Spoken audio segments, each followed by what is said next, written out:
खूनी कुआं। सीमा गर्मियों की छुट्टियों में अपनी नानी के गांव आई थी। सीमा नानी के घर पहुंचने के बाद अपनी नानी के पैर छूती है और उनसे आशीर्वाद लेती है। तभी उसकी नानी उससे कहती है, इतनी बड़ी हो गई मेरी सीमा, चल जल्दी से हाथ मुंह धो ले, मैं तेरे लिए खाना लगा देती हूँ। भूख लगी होगी ना? हाँ नानी, भूख तो लग रही है मुझे, आपके हाथ के बने हुए पीले दाल और चावल खाने की।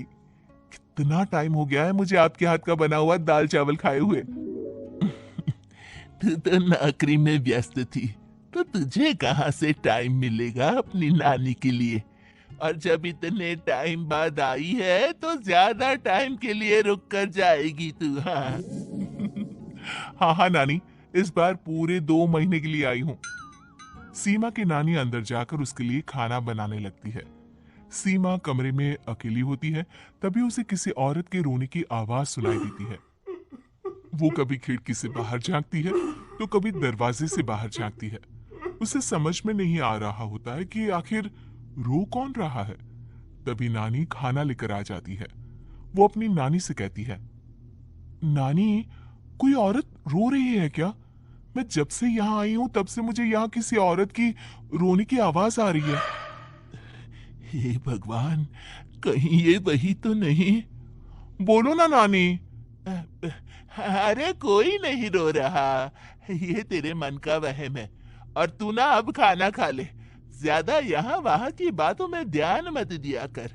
जल्दी से खाना खा और फिर मेरे साथ आ जा मेरे कमरे में, दोनों बैठकर खूब सारी बातें करेंगे। ऐसे ही अगले दिन सीमा अपनी नानी के साथ गांव की बाजार जा रही होती है।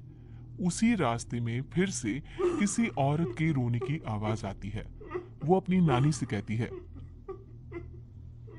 अरे नानी, क्या सच में तुम्हें अभी भी किसी औरत की रोने की आवाज नहीं सुनाई दे रही? मुझे किसी औरत की बहुत बुरी तरीके से रोने और चीखने की आवाजें आ रही है। मैं बहुत परेशान हूँ नानी, आखिर ये कौन है? मुझे लगता है कि सीमा को शहर भेज देना चाहिए, यहाँ रहना उसके लिए ठीक नहीं। नानी बोलो ना, आप चुप क्यों हो जाती हो? सीमा, तू घर चल, मुझे तुझसे बहुत जरूरी बात करनी है। नानी सीमा को घर ले आती है और सीमा से कहती है, सीमा, कल सुबह तू शहर वापस चली जाएगी। अरे अचानक? आखिर क्या बात है नानी, आप मुझे ऐसे जाने को क्यों कह रही हो? मैं बस जो कह रही हूँ उस पर ध्यान दे। तू कल सुबह यहाँ से चली जाएगी, और ये बात मैं कोई मजाक में नहीं बोल रही। तू कल जाएगी तो मतलब जाएगी। अरे नानी, चली जाऊंगी मैं, ठीक है, पर आखिर बात क्या है ये तो बता दो। मम्मी से कोई बात हुई है या फिर मुझसे कोई गलती हुई है जो तुम मुझे अचानक से जाने के लिए बोल रही हो? देख सीमा, रात बहुत हो चुकी है और मुझे इस बारे में कोई बात नहीं करनी। चल, अब चल के मेरे साथ सो जा। सुबह की बस पकड़कर तुझे शहर भी तो जाना है। सीमा को अपनी नानी का ऐसा व्यवहार देखकर बहुत ही अजीब लगता है। उसे कुछ समझ में नहीं आ रहा होता है कि आखिर उसकी नानी उसे अचानक से गांव छोड़कर जाने के लिए क्यों कह रही है। ये सारी बातें सोचते सोचते सीमा की आंख लग जाती है और वो अपनी नानी के साथ सो जाती है। ऐसी ही आधी रात को सीमा को फिर से किसी औरत की रोने की आवाज सुनाई देती है। वो उस औरत की आवाज सुनकर बार बार करवटें बदल रही होती है और तभी उसे सपने में भी एक अजीब सी औरत की परछाई दिखाई देती है, जो इतना चीख चीख कर रो रही होती है कि सीमा डरकर उठ जाती है। वो पूरे पसीने पसीने हो रही होती है।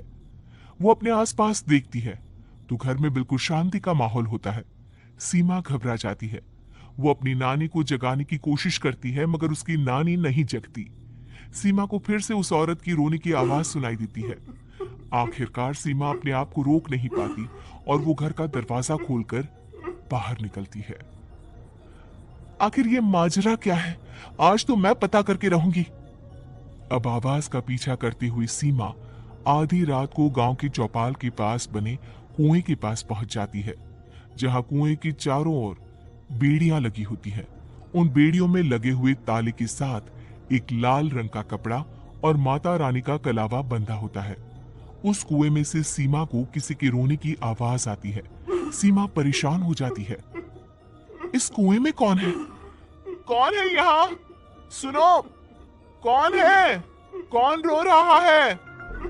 वो चिल्ला चिल्ला कर पूछती है और साथ ही लोगों को जगाने की कोशिश करती है, मगर किसी को भी उसकी आवाज सुनाई नहीं देती। अब सीमा खुद उस कुएं के पास की बेड़ियों और तालों को खोलने की कोशिश करती है और किसी तरह कुछ देर की मशक्कत के बाद सीमा उसको खोल भी देती है। और जैसे ही वो कुआं खोलकर उसके अंदर झांकती है, सीमा उस कुएं में गिर जाती है। इतने में उसकी नानी की नींद भी खुल जाती है और सीमा को पास ना देखकर नानी परेशान हो जाती है। नानी घबराकर पूरे घर में उसे ढूंढने की कोशिश करती है, जिसके बाद उसकी नानी और सभी लोग उस खूनी कुएं के पास जाते हैं और सीमा की नानी कुएं के पास खड़ी होती है। सभी गांव वालों और सीमा की नानी को सीमा के चिल्लाने की आवाज आती है, बचाओ, कोई मुझे बचाओ। मेरी बच्ची, हम आ गए, हम तुझे बचा लेंगे। नानी, मुझे यहाँ बहुत डर लग रहा है। यहाँ इंसान की कटी हुई मुंडिया, हाथ, पैर और कंकाल है और खून भी है। नानी, मुझे डर लग रहा है। आप सब मेरी मदद कीजिए, नहीं तो ये खूनी कुआं मेरी बच्ची को भी खा जाएगा। अरे मुझे तो ये समझ में नहीं आ रहा कि आखिर इस खूनी कुएं को खोला किसने। सालों पहले इसको इतनी मुश्किलों के बाद तांत्रिक बाबा ने बंद किया था। अरे पूरा गांव खूनी कुएं के बारे में अच्छे से जानता है, तो कोई भी जानबूझकर तो ऐसा करेगा नहीं। मतलब किसी ने अनजाने में इसे खोल दिया है भैया। सीमा को इस बारे में मालूम नहीं था और जब से वो यहाँ आई थी तभी से उसे किसी औरत के रोने की आवाजें भी सुनाई दे रही थी।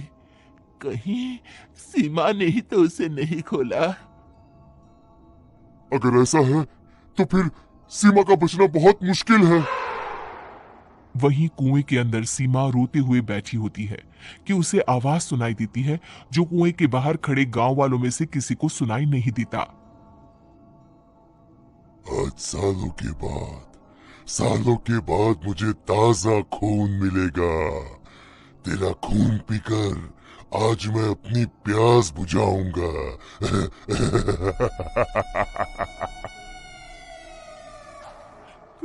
कौन है?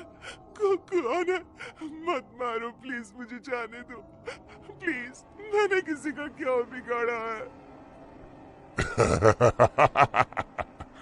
वो तुझे मरने के बाद पता चल ही जाएगा। जितने में गांव वाले और सीमा की नानी कुछ सोच पाते, उतने में उन्हें सीमा के चिल्लाने की आवाज आती है और अगले ही पल सब शांत हो जाता है। क्या हुआ? सीमा, मेरी बेटी। माफ करना बहन, लेकिन अब सीमा वापस नहीं आएगी।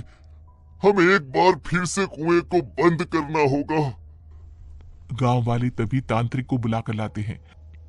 एक बार फिर अपनी शक्ति से तांत्रिक बाबा उस कुएं को हमेशा हमेशा के लिए बंद कर देते हैं और वहां एक बोर्ड लगा दिया जाता है कि यहां आना मना है।